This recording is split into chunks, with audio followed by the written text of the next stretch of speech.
వస్తుంది. ఫలితంగా ప్రమాదం ఏమిటంటే రేపు రానున్న కాలంలో అక్షర జ్ఞానులైన ప్రజలు సమాజంలో కనిపిస్తారు, అక్షరాస్యత ఉన్న ప్రజలు కనిపిస్తారు సమాజంలో, కానీ జ్ఞానం ఉన్న ప్రజలు సమాజంలో కనిపించరు.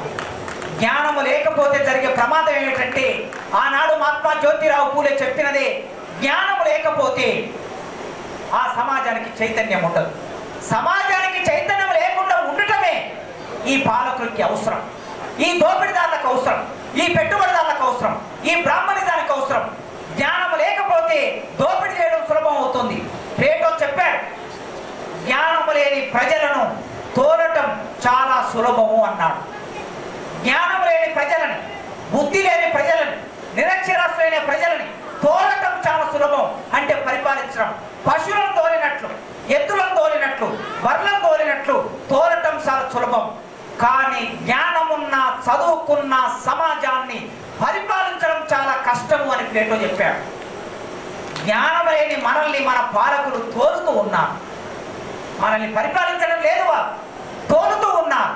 ఆ తోలుతూ ఉన్న సమాజంలో ఉన్నప్పుడు మనలో జ్ఞానం రావాలంటే క్లాస్ రూమ్ తప్ప మరో మార్గం లేదు.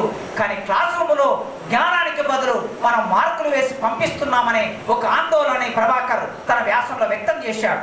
కనుక పరీక్షలు, ర్యాంకులు, చదువు ఇట్లా మొదలుపెట్టి పాఠశాలలు గొర్రెలను పెంచే బీడు భూములుగా మారిపోయే కాలం ఒకటి దాపురించింది.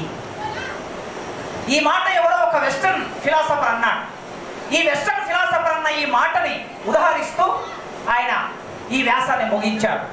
పాఠశాలలన్నీ గొర్రెలను పెంచే బీడు భూములు అంటే విద్యార్థులని గొర్రెలుగా మారుస్తున్నామా, విద్యార్థులని తెలివి కల్ల వాళ్ళుగా మారుస్తున్నామా అనే ప్రశ్న మనం వేసుకుంటే ఇవాళ ఇన్ని ప్రశ్నలు మన ముందుకు వస్తాయి.